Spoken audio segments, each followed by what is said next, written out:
There is nothing in reading the biblical stories of the miracles of Jesus that suggests to me anything other than that those stories are factitious. But the story of Jesus cursing the fig tree was one that I found to be quite thought-provoking. It is important to bear in mind that this biblical event is not a parable. This is supposedly an historical event taking place. It's often the case that non-believers who attempt to interpret the Bible are told by believers that they have misinterpreted the meaning or have taken things out of context. That may well be the case in many circumstances, particularly where the stories are purely allegorical or metaphorical. However, we can definitely ascertain specific information from supposed historical events, like Jesus cursing the fig tree, even if believers claim that there is another overarching context to the event. The literal events of the cursing of the fig tree story reveal some important things about Jesus. Here is the story as told in Mark chapter 11. And on the morrow, when they were come from Bethany, he was hungry. And seeing a fig tree afar off having leaves, he came, if haply he might find anything thereon. And when he came to it, he found nothing but leaves, for the time of figs was not yet. And Jesus answered and said unto it, No man eat fruit of thee hereafter for ever. And his disciples heard it. Jesus and the disciples then head to Jerusalem, where a somewhat angry Jesus begins turning over tables in the temple, because people were buying and selling goods there. This reminds us of Jesus' human nature. More on that in a minute, but in general this section of the story is not what I want to focus on. Following this, Jesus and his disciples head out of the city. The story continues as follows. And in the morning as they passed by, they saw the fig tree dried up from the roots. And Peter, calling to remembrance, saith unto him, Master, behold, the fig tree which thou cursed is withered away. This story is also told in Matthew chapter 21 verses 18 to 22. Matthew's version of the event is far shorter than Mark's. In Matthew, the disciples witness the fig tree withering instantaneously, as opposed to in Mark, where it is the following day where the disciples notice that the tree is dead. However, it is not this contradiction that I find most interesting about the event. The first thing that sticks out about this story is obviously that Jesus kills a perfectly good living tree, a tree that may have bore fruit later in the year or in following years, which would have been a useful source of food for other people. Notice that the story says, for the time of figs was not yet, and not that the tree could not or would not bear fruit. Even if the tree did not bear fruit, it would have been food and home to other animals. Regardless of any other meanings in the story, it is shown that Jesus, like some bored and out-of-control teenager vandalising newly planted trees in a park, killed the tree because he was hungry and it had no fruit. Some argue that killing a tree isn't such a bad thing, that it is no different to, say, having a Christmas tree, but I can't help thinking that there could have been a better way for Jesus to illustrate his point, other than killing the tree. He could have at least brought the tree back to life once he had made his point. The first question that this seemingly spiteful act by Jesus raises for me is about his knowledge. Why didn't Jesus know that the tree didn't have fruit before he went towards it? This forces us to ask whether Jesus, who is meant to be God, shares the all-knowing property of his Father. What is the Christian teaching about Jesus being omniscient?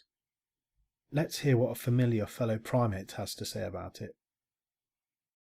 I think one of the failings of contemporary Christianity is to really affirm and appreciate the humanity of Jesus.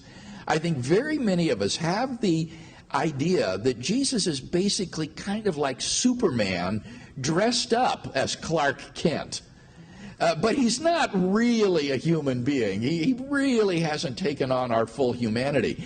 And that's not what the church fathers thought, or what the New Testament affirms. It affirms that Jesus had a fully human experience, and that would mean limited knowledge that grew as he grew older. And in his lifetime, Jesus asks questions. He exhibits limited knowledge, for example, of the date of his second coming. And I feel quite confident that if you had asked Jesus a question about quantum mechanics or auto mechanics, he wouldn't have known the answer to that question, at least in his conscious waking life. So I think that we want to affirm that Jesus knew all of the limitations, cognitive and physical, that go with the human condition. So Craig tells us that Jesus, as a human, was not omniscient. This explains why Jesus didn't know that the fig tree had no fruit to eat before he went towards it. But wait, Craig hadn't quite finished what he was saying. Now, does that mean that Jesus was not omniscient? Well, no. I think what that means is that we ascribe properties to Jesus with respect to his divine or human nature. With respect to his divine nature, he was omniscient and omnipotent. With respect to his human nature, he was limited in knowledge and limited in power. Craig continues to try to explain how Jesus is both omniscient and not omniscient at the same time, by way of a rather awkward and unsatisfactory explanation involving different levels of consciousness.